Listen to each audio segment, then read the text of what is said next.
E até pelo que a gente viu, né, até pelos depoimentos, quer dizer, tinha gente da mídia nacional, as pessoas estavam vindo para cá. Mas de um ponto de vista mais geral, do ponto de vista da mídia em geral, do ponto de vista das pessoas em geral, dos economistas, dos especialistas, enfim, do ponto de vista das pessoas que estavam mais distantes do que estava acontecendo em Campinas, aquele era o fato mais importante, porque era um fato que ia impactar o mundo, né? Então, nesse sentido, a mídia seguiu esse caminho de, quer dizer, a história, o contexto, o momento. Eu voltei pro jornal, não dormi aquela noite, eu voltei pro jornal para trabalhar, porque eu não conseguia dormir, a adrenalina era tanto, que quando eu estava aqui em casa, assistindo a Globo News, em cima da hora, porque eles iam, e já não estava entrando no jornal em cima da hora, já estava entrando ao vivo, direto, um monte de... Aí eu vejo o Carlos Nascimento, na época, que era o repórter da Globo, ele estava comentando um fato, de um acidente, não sei o quê, e ele estava falando, e de repente a imagem mostra o avião chocando, e ele falava assim, estamos revendo a imagem, aí de repente ele para e fala assim, nós não estamos revendo, é um outro avião chocando com a... Gente, aí foi uma loucura geral, entendeu? As imagens estavam sendo transmitidas pela TV ao vivo, quando 18 minutos depois, um outro avião se aproxima pela direita do quadro e bate na outra torre.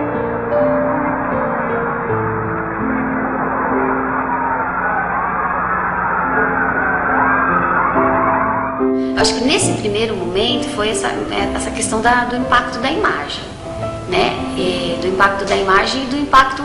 Porque eu acho que as pessoas sentiram, o mundo todo, e a mídia, e as pessoas comuns sentiram quase que instantaneamente o que aquilo significava. A partir do momento que se percebeu que aquilo era um atentado terrorista, as pessoas já perceberam o que aquilo ia significar para o mundo. Então, nesse sentido, você tem toda a atenção desviada de qualquer assunto, de qualquer local do mundo, não aconteceu só, né? Campinas, quer dizer, todas as atenções da mídia se voltaram ali para as Torres Gêmeas. Eu acho que Campinas não foi diferente. Embora Campinas, né, estava tendo uma situação de comoção regional mesmo, né? Se a gente, quer dizer, a cidade parou nesse dia. E é incrível que as pessoas paravam para ver a questão das torres e tal, do avião, para ver a imagem.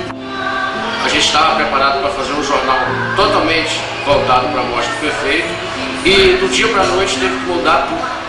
O jornal deixou de ser sobre a morte do prefeito, que passou a ter apenas flashes locais, e a prioridade passou todinha para os Estados Unidos, onde tinha acontecido o atentado. De onde a Globo fez todo o comando e os jornais que eram para ser local passaram a ser nacional, ancorado inclusive nos Estados Unidos. O telejornal, muitas vezes, ele foi abafado pelas notícias internacionais. Então, se você fosse comprar um jornal no outro dia, você comprava um Correio Popular e uma Folha de São Paulo. É claro que quem ia ter mais notícia interessante ia ser a Folha de São Paulo, porque ele estava falando sobre notícias do mundo inteiro. E o que estava mais sendo falado era o atentado. Agora, o do Toninho, é claro que foi falado, mas não foi tão valorizado assim, né? E na tarde da terça-feira, surgiu a ideia como nós tínhamos na época a TV local, fazer a cobertura do Toninho na TV local, porque o nosso espaço ficou muito reduzido por conta da Globo, da Rede Globo de televisão, óbvio, cobria o atentado aos Estados Unidos. Então, eu não sabia quanto tempo. Quando eu vim para o estúdio, eu vim com um pedaço de papel, algumas anotações que eu tinha feito, porque num primeiro momento eu ia chamar um repórter, uma colega, e a colega ia dar informações e voltar e a gente ia encerrar um flash. Mas nesse meio tempo surgiu a possibilidade da TV local ficar ao vivo, ficar o tempo todo ao vivo, no ar. Não tinha comercial, era o espaço nosso, era uma TV chamada TV local, no canal 25 da NET, uma emissora do canal a cabo, e o conteúdo desse canal era todo responsabilidade da IPTV. Se você entrava no carro, ligava o rádio, até uma rádio que toca música, FM, estava falando sobre o atentado. Se você entrava dentro de um bar e começava a conversar com as pessoas estão falando do 11 de setembro. isso foi um descompasso entre o que a gente estava sentindo e o que a mídia estava fazendo. Eu acho que aí teve um descompasso do que a cidade estava sentindo e o que a mídia estava fazendo, realmente. Mas a mídia estava fazendo o quê? O que o contexto solicitava para ela fazer, que já era um acontecimento de proporções mundiais e não mais locais, né? E que acabaria influenciando o mundo todo nos próximos anos aí. Então eu acho que teve essa questão também. Tudo muito no improviso, porque a gente não tinha ideia exatamente quanto tempo a Globo nos daria, se daria, quando daria, e ao mesmo tempo na TV local, 3h30. Evidente que, claro, que eu não fiz isso sozinho, muitos repórteres envolvidos. Então eles não tinham outra opção.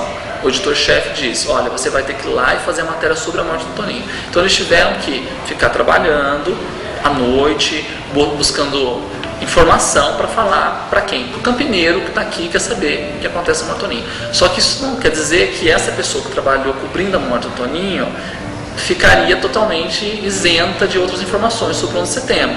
Mas ela teve que estar focada nesse assunto.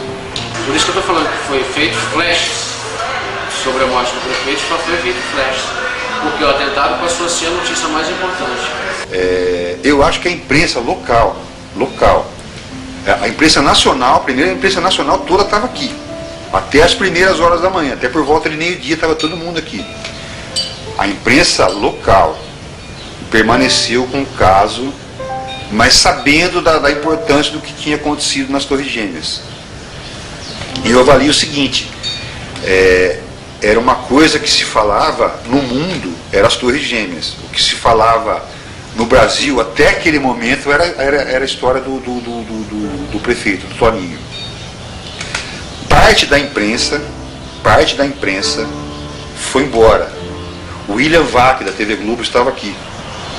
E eu me lembro assim, que num telefonema, a gente estava do lado dele, num telefonema que ele recebeu das Torres Gêmeas, ele falou assim, eu estou indo para Nova York, e foi embora. Tanto é que ele estava aqui em Campinas e teve que voltar para São Paulo para fazer o jornal hoje de lá, porque a morte do prefeito deixou de ser o foco da notícia, virando a programação todinha por causa disso. E aí começou as mídias nacionais, os grandes veículos de circulação nacional começaram a ir embora e deixaram só a regional aqui. A gente sabe da importância que foi o 11 de setembro. Agora, para mim, pessoalmente, o que é gravado na minha cabeça é o 10 de setembro. Até porque emocionalmente estávamos todos abalados, envolvidos, a cabeça também virando o que podia acontecer no mundo, aquele negócio todo, o mundo também tomado pelo impacto do atentado às Torres Gêmeas. Enfim, foi um setembro inesquecível e... Só flechas, exatamente. São matérias assim, foram matérias gravadas, que no caso eu falei, as matérias, usou muito a matéria, muita reportagem, a equipe inteira, atrás da matéria, a noite inteira, para chegar no outro dia, 11 de setembro. Aí acabou toda a nossa matéria que ia ser exibida no Brasil inteiro, nacional. É um fato extraordinário. Nesse momento, é quando a torre desabou. Uma das torres atingida pelo avião desaba no centro da cidade de Nova York. O que você está vendo aí, a fumaça que se ergue agora do chão, é o resultado dos escombros do desabamento de uma das torres gêmeas do World Trade Center. O que acaba de acontecer neste momento. Uma delas permanece de pé. A segunda torre, atingida pelo avião terrorista, caiu. Desabou. E é importante saber-se agora o que está acontecendo embaixo.